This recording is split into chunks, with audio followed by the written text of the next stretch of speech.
dengan NIM 12010126551.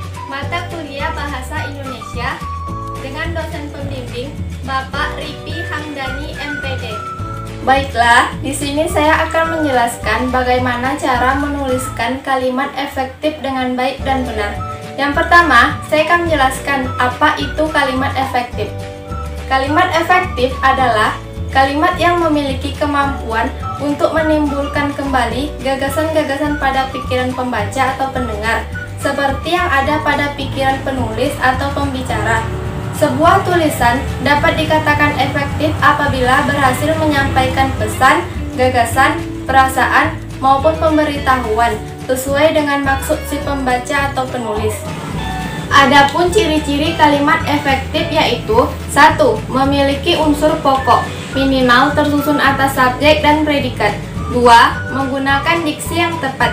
3. Menggunakan kesepadanan antara struktur bahasa dan jalan pikir yang logis. 4.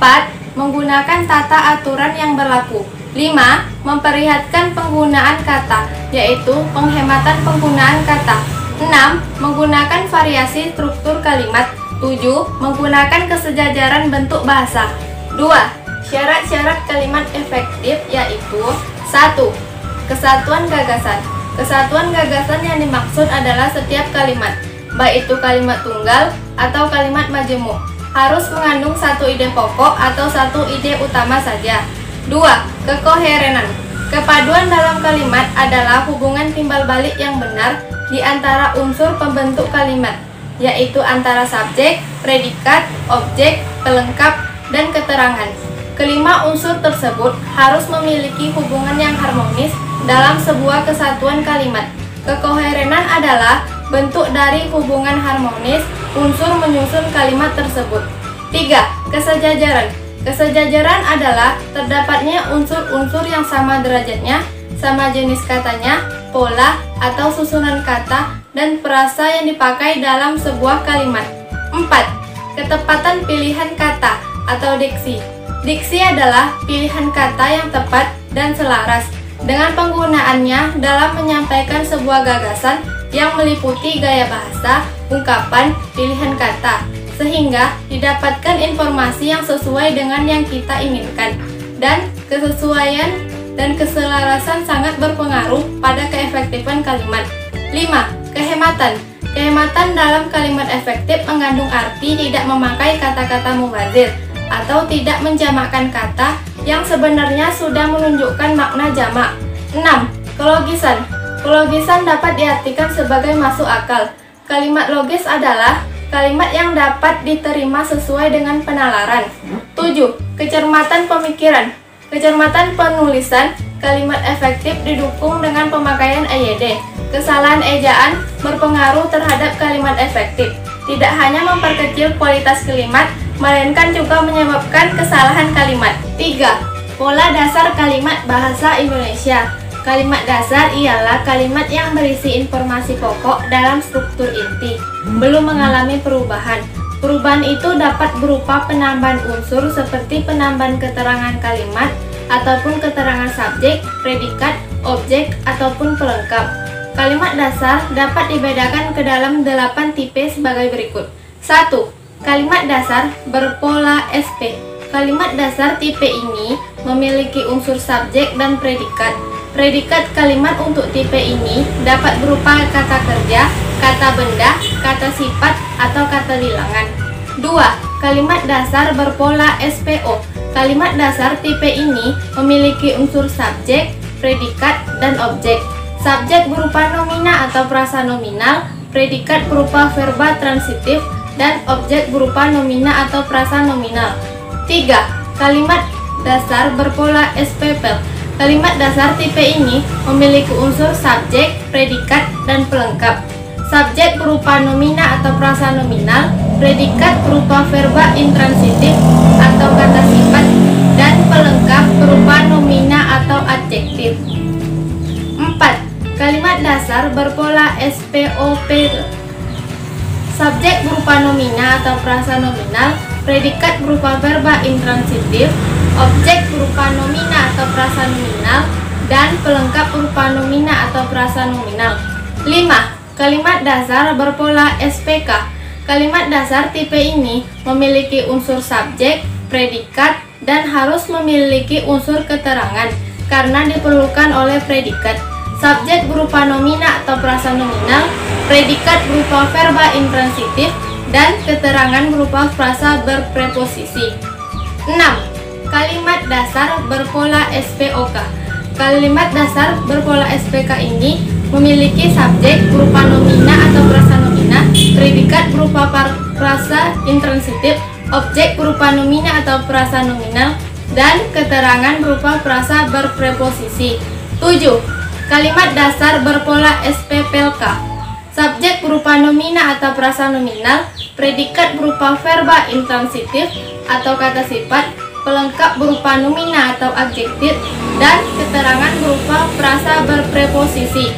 8. Kalimat dasar berpola SPOPLK. Subjek berupa nomina atau frasa nominal, predikat berupa verba intransitif, objek berupa nomina atau frasa nominal, pelengkap berupa nomina atau frasa nominal, dan keterangan berupa frasa berpreposisi. 4. Jenis kalimat.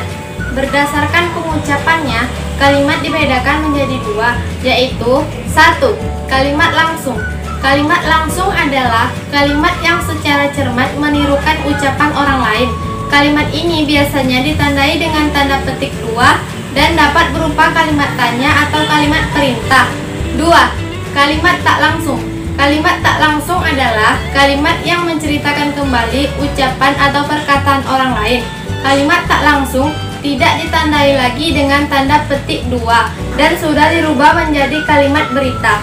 Berdasarkan jumlah frasa, kalimat dibedakan menjadi dua, yaitu 1. Kalimat tunggal.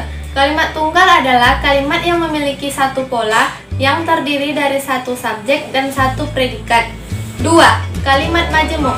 Kalimat majemuk terdiri atas dua atau lebih kalimat tunggal yang saling berhubungan baik, koordinasi maupun subordinasi. Kalimat majemuk dapat dibedakan menjadi 3 jenis, yaitu 1. Kalimat majemuk setara, 2. Kalimat majemuk bertingkat, 3. Kalimat majemuk campuran.